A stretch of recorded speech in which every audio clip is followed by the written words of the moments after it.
Life Giver Binyan is a dream come true. Life Giver Binyan po is a living proof and testament that God is a dream planter. But all the more, God is a dream fulfiller. Life Giver Binyan started in a dream. God's dream. At ngayon, nakikita na po natin ang bunga nito. Who would have thought that one church could make an impact like that? Truly, God is able to bring dreams into reality. Come on, give God a shout of praise!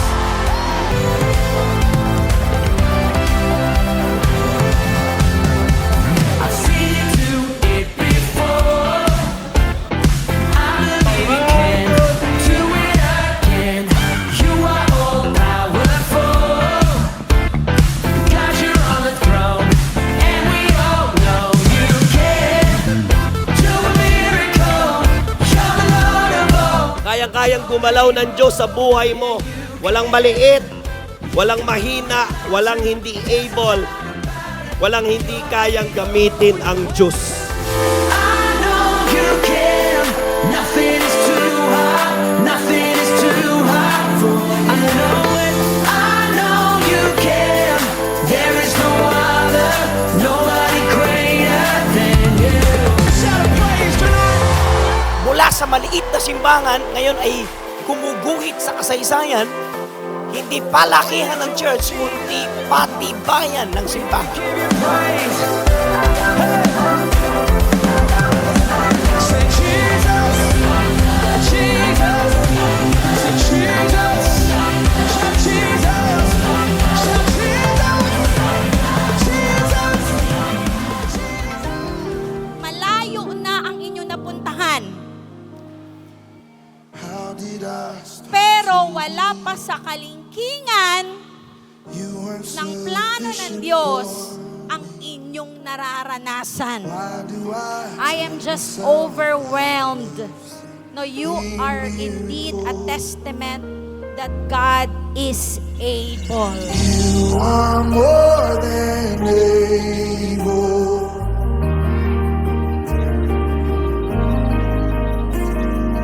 You are more than able.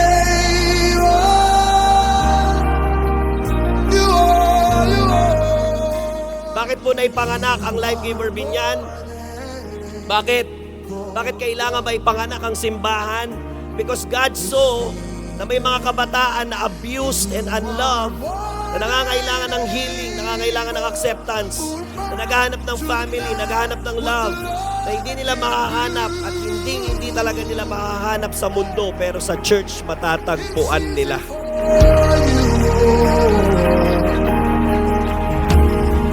Now I see all that I have. Oh, I got my Sandal sa Diyos! Bakit? As what this conference is all about, our God is able. Our God is more than able.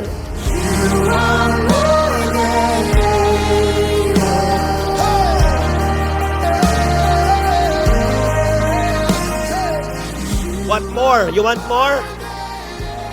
Ano pa? Ano pa purpose? Bakit naitayo ang church? May mga pastors na discouraged, na gusto nang bumitaw, magre-resign na, gusto nang tumigil magpastor dahil sa hirap at bigat ng ministry. Pero dahil sa church, muling naapuyan, muling na-revive, muling na-restore. Ngayon, patuloy na nilalaban at tinutulak ang kanilang simbahan papuntang paglago. What more? Ano pa reason bakit kita na yun ni Lord in Church? Because may corporate revival pala na gagawin ang Diyos, na magpapaluhod ng mga CEO at magpapasuko ng kanilang kumpanya sa Panginoong Hesus.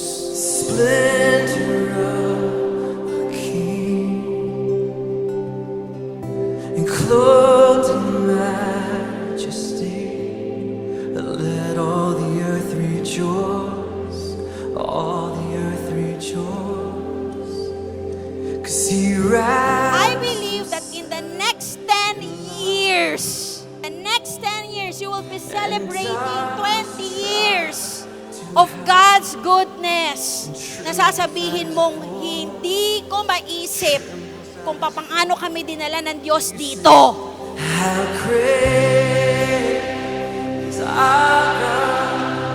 Sing with me, how great is our God, and all will see how great is our God. Say.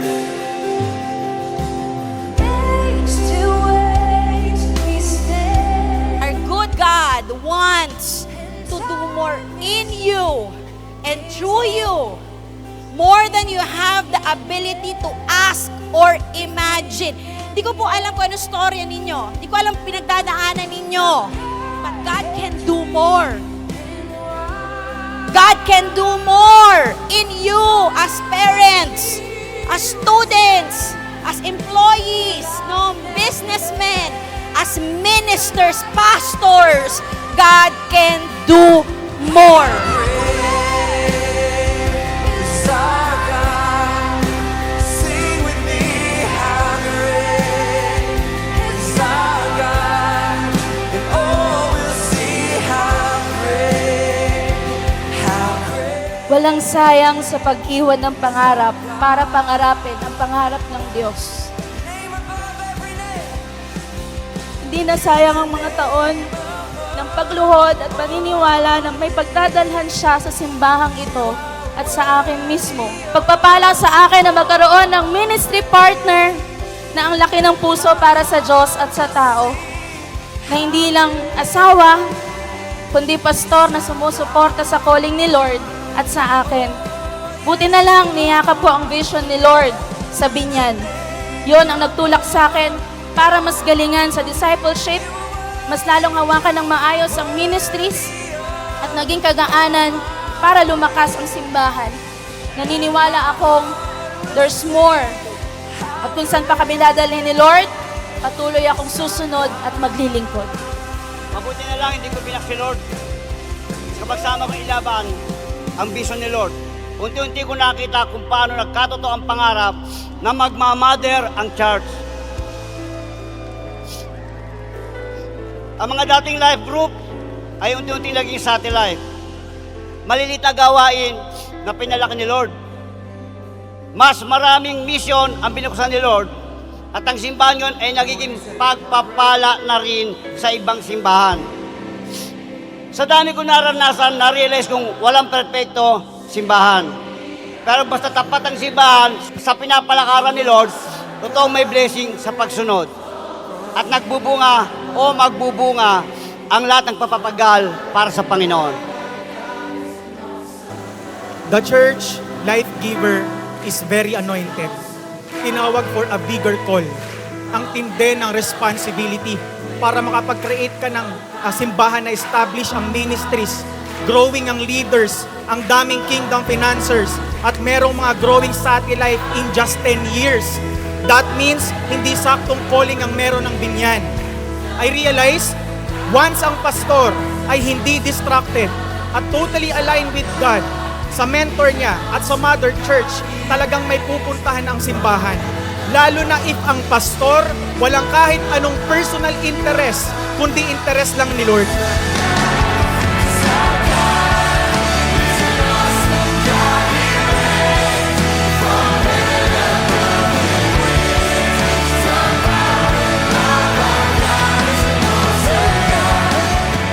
Hayaan malusaw yung passion mo. Sabi niya, tumuloy ka. With or without the feeling, with or without the manifestation, tumuloy ka. Mag-alab ka. Yes, God is able. God is able. But, importante to keep your fire burning. God is able, oh. But, dapat we are also available. God is able, oo. Pero dapat we too are capable. God is able, divine side. Tayo naman, keep our capability to serve the Lord. Sadyain mo na habang tumatanda ka, paapoy ka ng paapoy. Hindi doon nagkaapo ka na, nawala na yung apoy mo. Nung nagkatrabaho ka, nawala na yung apoy mo. Nung nagkapera ka, nawala na apoy mo. No, you keep that fire burning. Intentionin mo. It is a sin na maging lukewarm kang Kristiyano.